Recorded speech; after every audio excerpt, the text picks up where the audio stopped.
ഇസ്രയേലിന് പിന്തുണയേകുന്ന American president ട്രംപിന്റെ പ്രസ്താവന മിഡിൽ ഈസ്റ്റിൽ മുഴുവനും ആശങ്ക.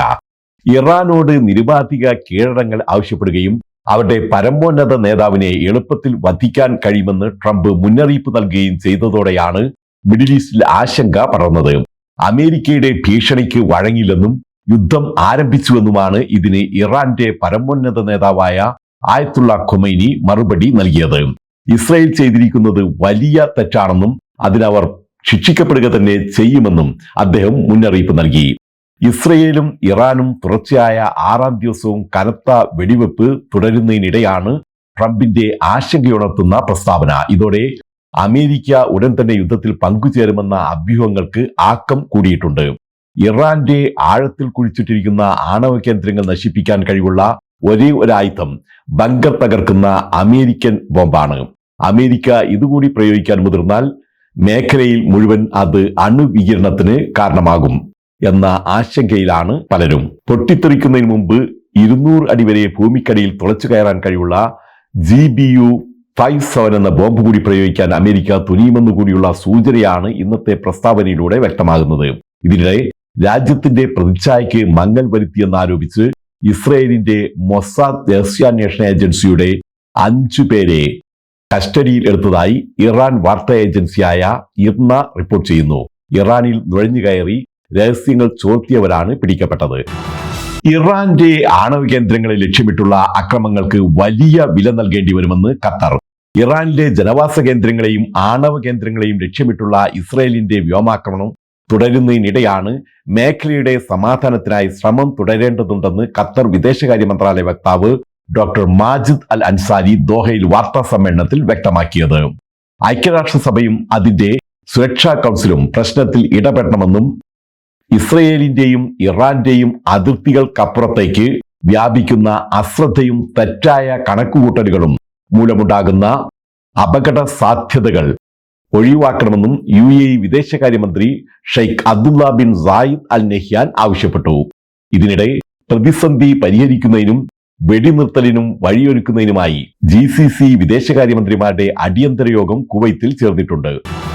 ഇറാൻ ഇസ്രായേൽ സംഘർഷം ഗൾഫ് നാടുകളിലെ പല വിമാനങ്ങളും റദ്ദാക്കി, പലതും വൈകി. ഗൾഫിലെ യാത്രക്കാരോട് എയർലൈനുകളുമായി ബന്ധപ്പെട്ട് വിമാന സമയം കൃത്യമായി പരിശോധിച്ച് ഉറപ്പുവരുത്താൻ വിമാനത്താവള അധികൃതർ നിർദ്ദേശിക്കുന്നുണ്ട്. ഇറാഖ്, ജോർദാൻ, ലബനൻ, ഇറാൻ എന്നീ രാജ്യങ്ങളിലേക്കുള്ള വിമാനങ്ങൾ താൽക്കാലികമായി നിർത്തിവച്ചിരിക്കുകയാണ്. സംഘർഷം കാരണം തിരിച്ചുവരവ് വൈകുമെന്ന ആശങ്കയിൽ പലരും യാത്രകൾ മാറ്റിവെച്ചതായാണ് അറിവ്. ബോംബ് ഭീഷണി. സൗദിയിലെ ജിദ്ദയിൽ നിന്ന് ജക്കാർത്തയിലേക്ക് പോയ വിമാനം അടിയന്തരമായി തിരിച്ചിറക്കി. ബോംബുണ്ടെന്ന ഇമെയിൽ ഭീഷണിയെ തുടർന്ന് വിമാനം ഇന്തോനേഷ്യയിലെ മേദാനിലേക്ക് വഴി തിരിച്ചുവിടുകയായിരുന്നു. വിമാനത്തിലെ എല്ലാവരും സുരക്ഷിതരാണെന്ന് അധികൃതർ സ്ഥിരീകരിച്ചിട്ടുണ്ട്. UAEയിൽ പുതിയ ഫ്ലെക്സിബിൾ വർക്ക് സമ്പ്രദായം നിലവിൽ വന്നു. പ്രായമായ മാതാപിതാക്കൾക്ക് പ്രാഥമിക പരിചരണം നൽകുന്ന എമിറാത്തി ജീവനക്കാർക്കാണ് തുടക്കത്തിൽ ഇതിന്റെ പ്രയോജനം ലഭിക്കുന്നത്. ഇതനുസരിച്ച് ജീവനക്കാർക്ക് അവരുടെ സൗകര്യത്തിനനുസരിച്ചുള്ള പ്രവൃത്തി സമയം തിരഞ്ഞെടുക്കാവുന്നതാവും. ഫുജൈറയിൽ ഭാര്യയുടെ സ്വകാര്യത ലംഘിച്ചതിന് ഭർത്താവിന് 6 മാസത്തെ തടവ്. ഭാര്യയുടെ സ്വകാര്യത ലംഘിച്ചതിനും അമാനുഷിക ശക്തികൾ അവകാശപ്പെടുന്ന ഒരു ആത്മീയ വൈദ്യന് അവരുടെ സ്വകാര്യ ഫോട്ടോകൾ അയച്ചു കൊടുത്തതിനും കുറ്റക്കാരനെന്ന് കണ്ടെത്തിയ പ്രതിയുടെ അപ്പീലിലാണ് കീഴ്ക്കോടതിയുടെ വിധി ശരിവെച്ചുകൊണ്ട് ഫുജൈറ അപ്പീൽ കോടതി വിധി പ്രസ്താവിച്ചത്. ഭർത്താവ് തനിക്കും കുട്ടികൾക്കും കുടുംബത്തിനു നേരെ മന്ത്രവാദം നടത്തിയെന്ന് ആരോപിച്ച് ഭാര്യ പരാതി നൽകിയതോടെയാണ് കേസ് ആരംഭിച്ചത്. UAEയിൽ ഇത്തരം പ്രവർത്തനങ്ങൾക്ക് വിലക്കുണ്ട്.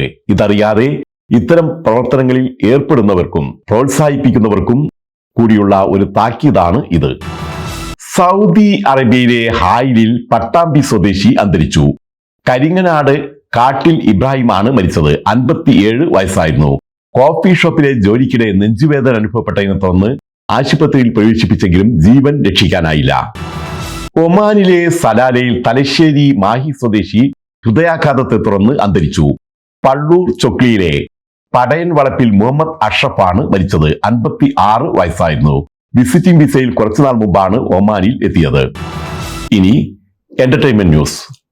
സിനിമയുടെ ഭാഗമാവുക എന്ന ആഗ്രഹമുള്ള പ്രവാസി മലയാളികൾക്ക് പ്രചോദനമായി നിർമ്മിച്ച ആഹ്ലാദം എന്ന സിനിമയുടെ ആദ്യ പ്രദർശനം ദുബായ് ഹയാത്ത് റീജൻസിയിലെ സ്റ്റാർ ഗലേറിയ സിനിമയിൽ ക്ഷണിക്കപ്പെട്ട അതിഥികളുടെ സാന്നിധ്യത്തിൽ നടന്നു.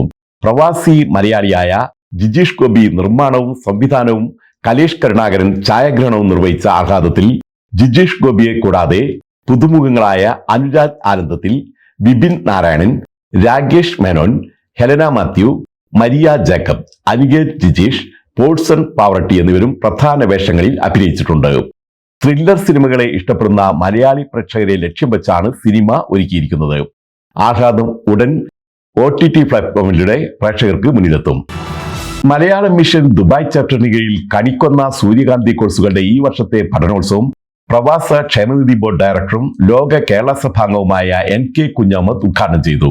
വിവിധ കേന്ദ്രങ്ങളിൽ നിന്നുമായി 121 കുട്ടികൾ പഠനോത്സവത്തിൽ പങ്കെടുത്തു. Malayalam mission Dubai chapter president Ambu Satheesh അധ്യക്ഷയായ ചടങ്ങിൽ വിനോദ് നമ്പ്യാർ, സർഗ റോയ്, ഭവിത എന്നിവർ ആശംസകൾ നേർന്നു.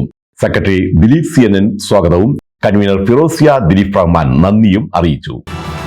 ICF റീജിയണൽ കമ്മിറ്റിയുടെ ആരോഗ്യ ക്യാമ്പയിൻ പ്രിവിൻഷ്യോ 25 Markaz Unani medical college principal doctor Mujeeb ഉദ്ഘാടനം ചെയ്തു. ഡോക്ടർ രമേഷ് ഭാസ്കർ വിഷയാവതരണം നിർവഹിച്ചു. ഡോക്ടർ ഷഗ്നീത് കീനോട്ടും ഡോക്ടർ അബ്ദുസമദ് ടീം ഓഫ് ഡോക്ടേഴ്സിനെയും ICF general secretary Subair Pathimangalam പ്രിവിൻഷ്യോ 25 ടീമിനെയും പ്രഖ്യാപിച്ചു. സലീം KCKയുടെ അധ്യക്ഷതയിൽ നടന്ന ചടങ്ങിൽ ICF UAE medical wing director Anees Ismail Thuvakkunnu, Muneer Poozhathi എന്നിവർ സംസാരിച്ചു.